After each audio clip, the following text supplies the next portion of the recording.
인사하겠습니다. 잘 나오셨습니다. 잘 나오셨습니다. 기도 제목마다 응답 받으십시오. 사랑하고 축복합니다. 사랑하고 축복합니다. 오로지 기도에 힘쓰더라 라는 제목으로 말씀의 은혜를 함께 나누겠습니다.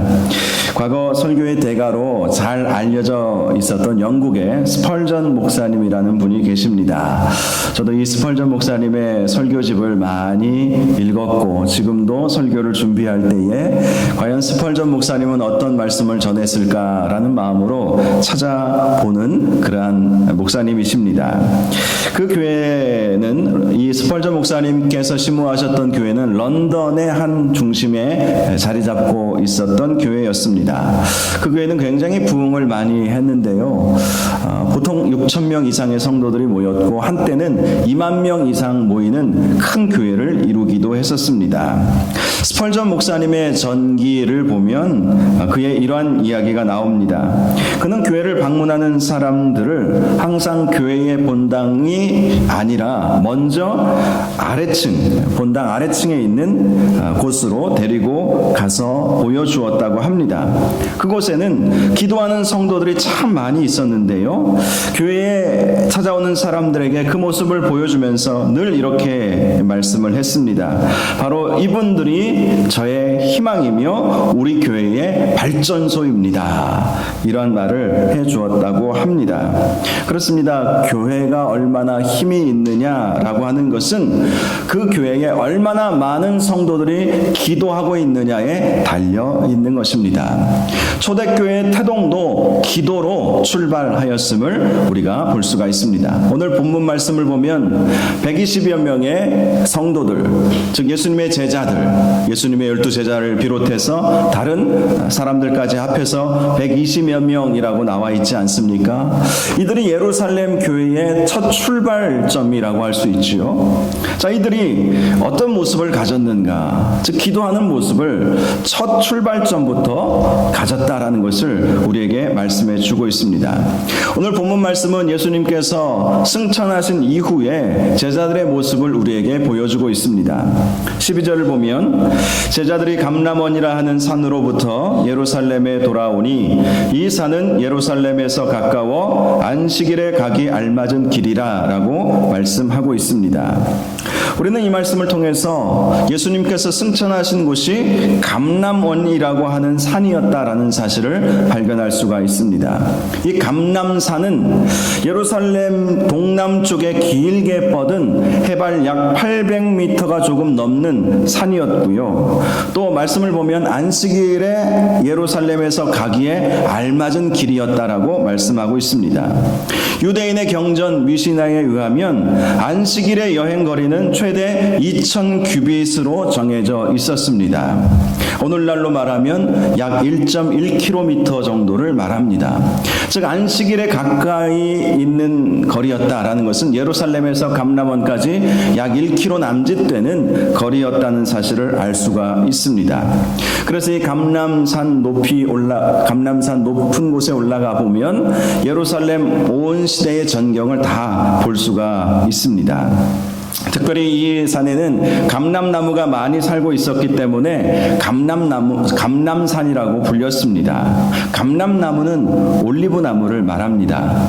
이스라엘 사람들은 올리브 나무에 열리는 그 올리브를 따서 기름을 만들어서 썼습니다. 유대인들에게 아주 요긴한 열매가 이 올리브였던 것입니다. 또 이 산은 예수님께서 예루살렘에 머무르셨을 때마다 쉬셨던 곳이었습니다. 그리고 그곳에서 기도하셨고 때로는 잠을 청하셨던 안식의 장소이기도 했습니다. 더 나아가 이 감람산은 예수님께서 십자가 지시기 전에 땀방울이 핏방울이 될 정도로 간절히 기도하셨던 겟세마네 동산이 있는 곳이었습니다.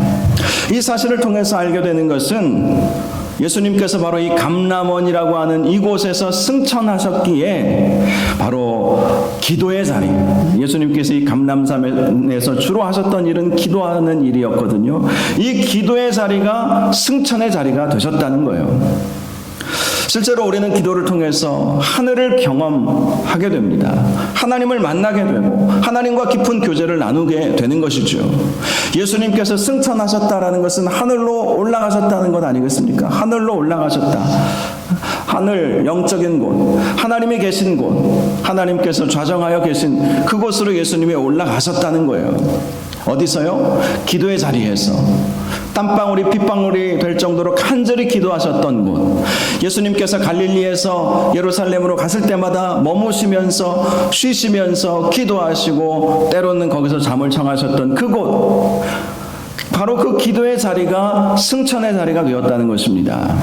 그렇습니다. 이것을 영적으로 해석하면 우리의 기도의 자리는 하늘을 경험할 수 있는 자리라는 사실을 알 수가 있는 것이죠.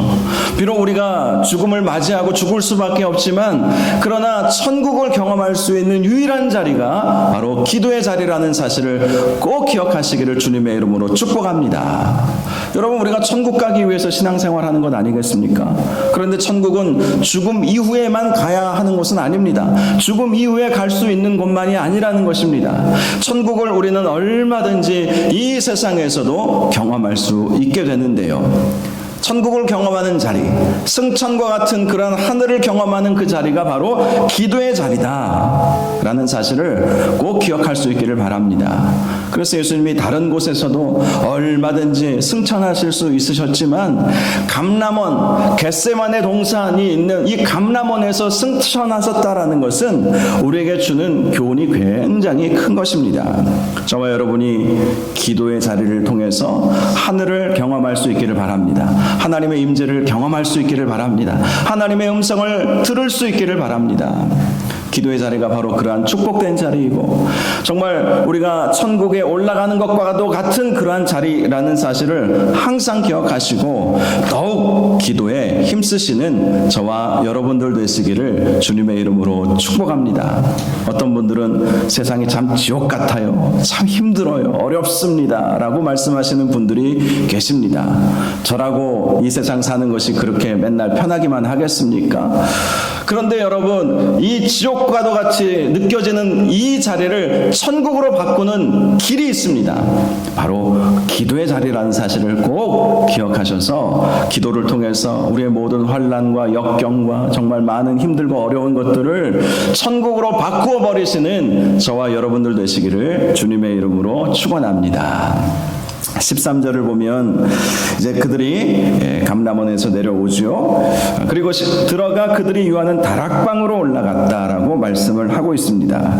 베드로, 요한, 야고보, 안드레, 빌립, 도마와 바돌로메, 마테와 및 알페오의 아들 야고보, 셀롯인 시몬, 야고보의 아들 유다가 다 거기에 있었다. 그들이 함께 그들이 유하는 다락방으로 올라가게 되었다는 것이지요. 이 다락방은 예수님께서 십자가 지시기 전에 제자들과 마지막 만찬을 했던 다락방입니다.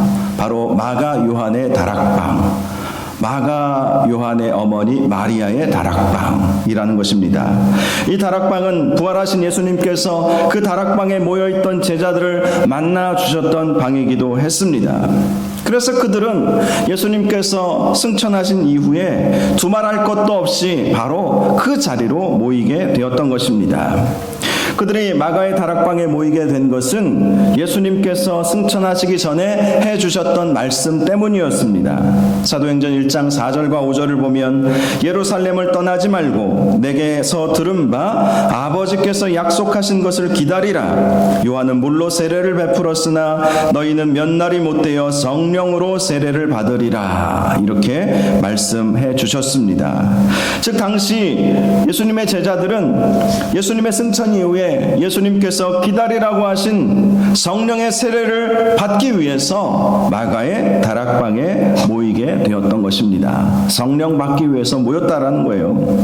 14절을 보면 여자들과 예수의 어머니 마리아와 예수의 아우들과 더불어 마음을 같이하여 오로지 기도에 힘쓰더라 라고 말씀하고 있습니다. 이미 죽은 가룟 유다를 제외하고 예수님의 11 제자 외에도 다락방에는 더 많은 사람들이 모여 있었습니다. 여자들이 있었고 예수의 어머니 마리아와 예수의 아우들이 그 자리에 함께 있었다라고 말씀하고 있습니다. 여자들 중에는 예수님의 부활을 처음 목격했던 막달라 마리아와 야고보의 어머니 마리아, 그리고 살로메 등을 말하는 것이죠. 물론 그 외에도 다른 여인들도 그 자리에 많이 있었습니다. 실제로 예수님을 따라다녔던 많은 사람들 중에 여인들이 참 많이 있었습니다. 그들은 예수님의 제자들인 남자들을 제외하면 아마 그 자리에 더 많은 여자들이 더 많이 모여 있었을 것으로 예측할 수 있습니다. 왜냐하면 말씀을 보면 남자들과 예수의 어머니 마리아 이렇게 말씀하지 아니하고 여자들, 예수님의 제자들의 이름을 말씀한 이후에 여자들 이렇게 말씀하고 있기 때문에 아마도 그 자리에는 남자보다 더 많았는지 적었는지는 알 수 없지만 참으로 많은 여인들이 그 마가의 다락방에 함께 모여 있었다는 사실을 알 수가 있는 것이지요. 그래서 초대교회는 첫 출발하는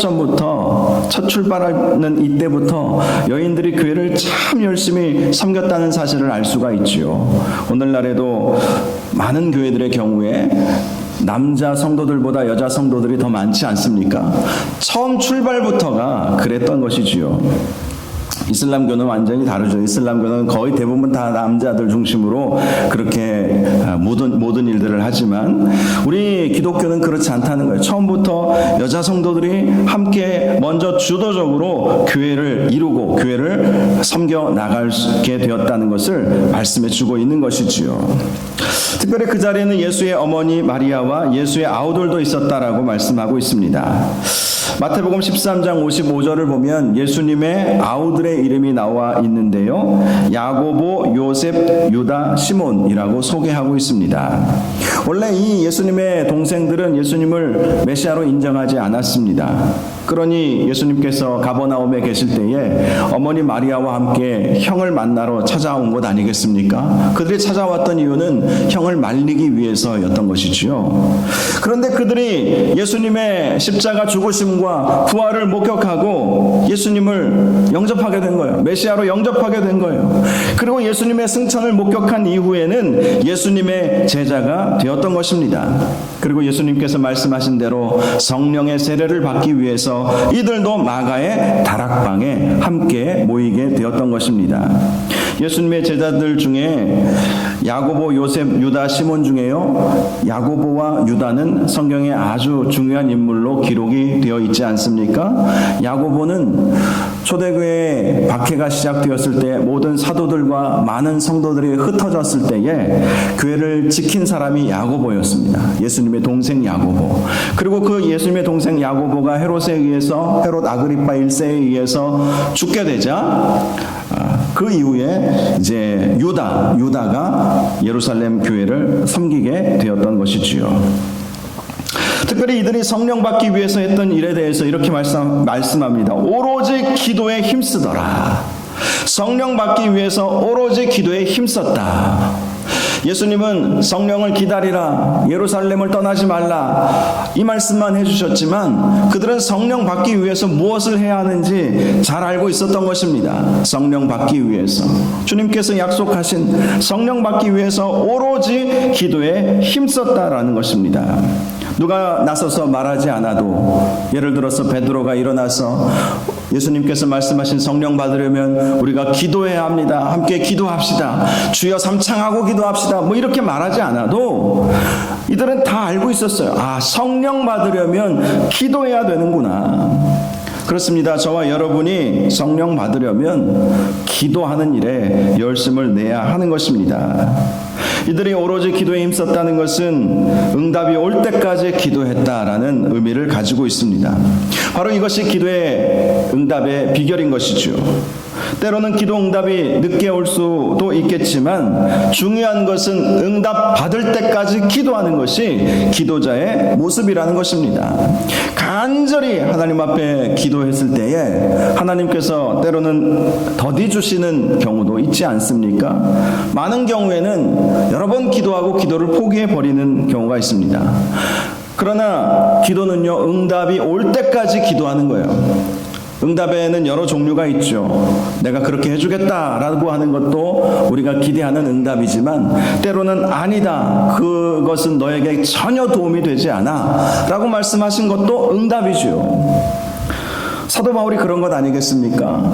그에게는 육체의 가시가 있어서 그 가시로 인해서 너무나도 힘들었습니다. 그래서 그 육체의 가시를 제거해달라고 3번을 하나님께 간구했습니다.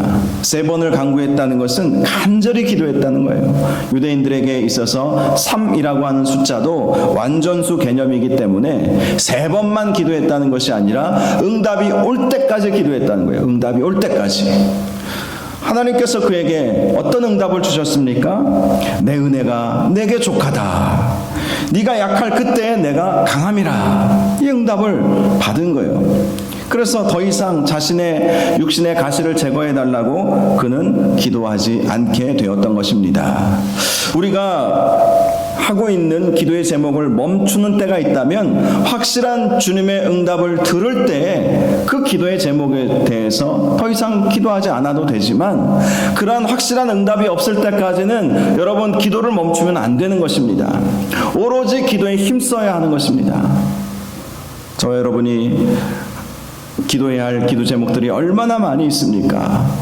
이 초대교회 성도들은 주님께서 약속하신 성령 몇 날이 못 되어 받으리라 라고 하신 그 말씀 붙잡고 간절히 오로지 기도에 힘쓰는 성도들이 되었다라는 것을 우리가 기억하시고 저와 여러분도 기도응답 받기 위해서 오로지 정말 열심을 다하여 기도에 힘쓰시기 바라고 그렇게 기도할 때 주님께서 반드시 응답하여 주신다는 믿음으로 기도하고 또 주님의 응답을 들을 수 있는 그런 은혜가 있기를 바랍니다.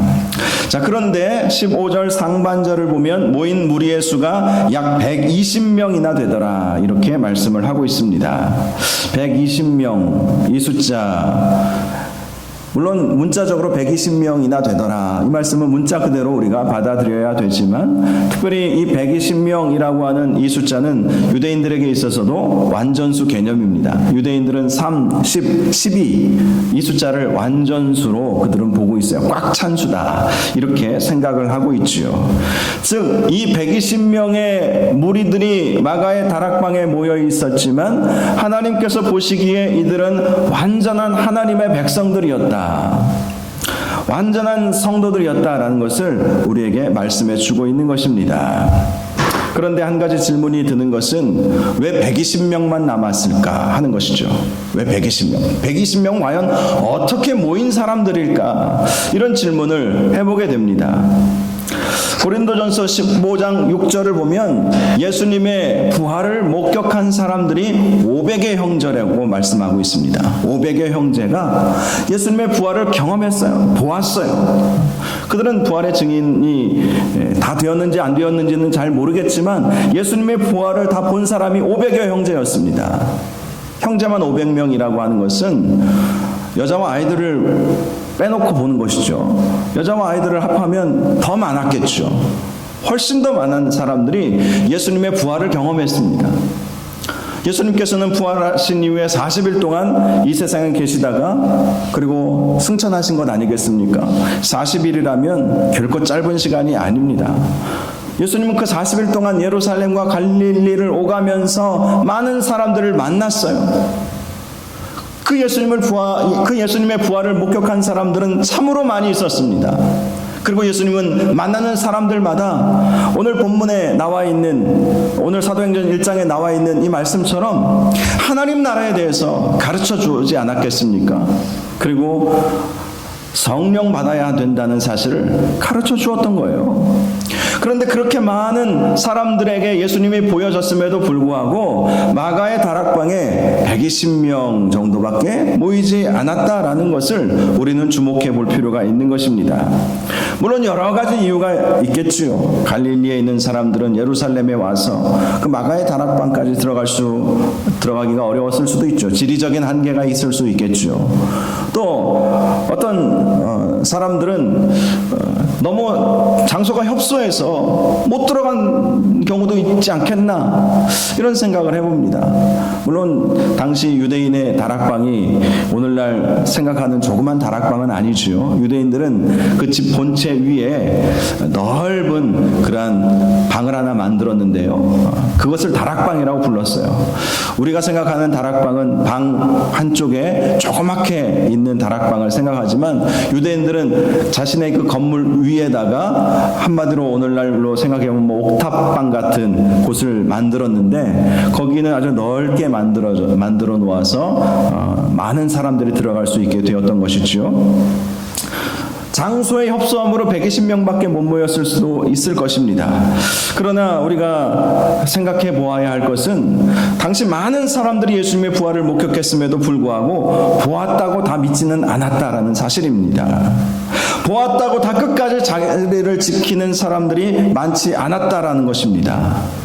그렇죠. 복음을 들었다고 믿는 사람들이 다 믿습니까? 아마 그 믿지 않으려는 사람들은 예수님이 직접 나타나셔서 말씀하여 주셔도 귀를 닫을 사람들인 경우들도 많이 있겠지요. 보았다고 다 믿는 것이 아니에요. 교회 다녔다고 다 예수님 믿는 것이 아니라는 말씀인 것입니다. 500여 형제라고 하면 만약에 여자들과 아이들을 합하면 뭐 600명, 700명 이렇게 됐겠죠. 그 중에 120명.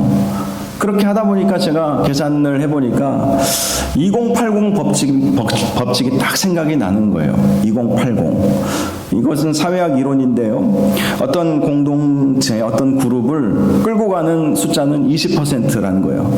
20%가 나머지 80%를 이끌어 간다. 이 사회학의 개념입니다. 교회에서도 똑같아요. 결국 교회를 이끌고 가는 사람들은 20%이지 않습니까? 우리 교회만 해도 많은 성도들이 찾아오고 예배 드리고 있지만 결국 교회 핵심 멤버들은 20%예요. 그분들이 교회의 여러 가지 일들을 감당하는 것이죠.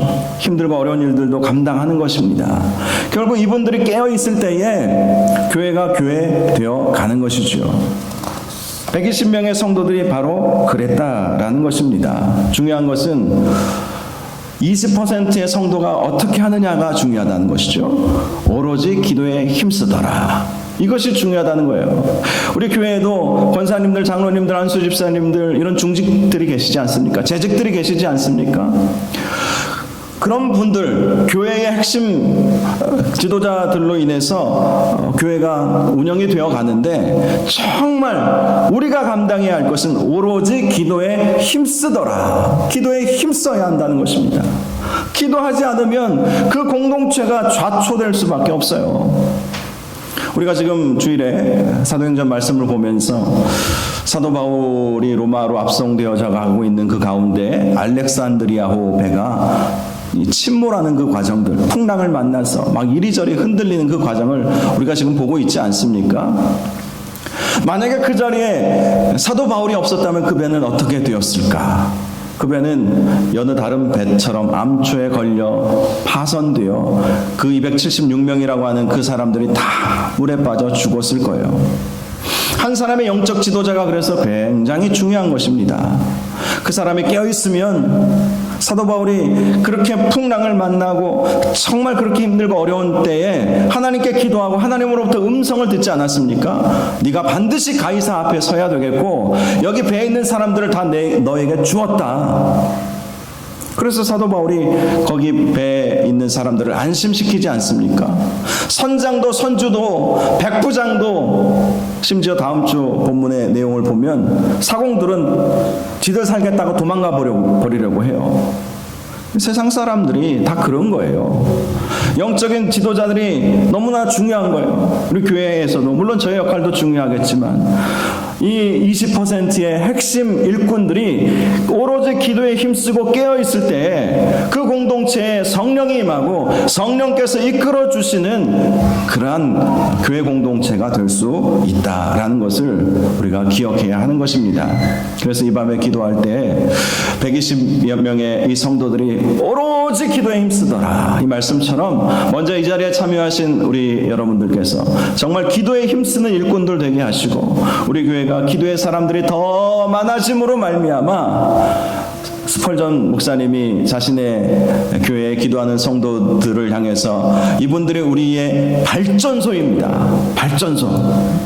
발전소가 뭐예요? 전기를 끌어내는 것이죠. 발전소가 제 역할을 감당하지 않으면 힘이 못 나올 수 없는 거예요. 그냥 불이 다 꺼져버리는 거예요.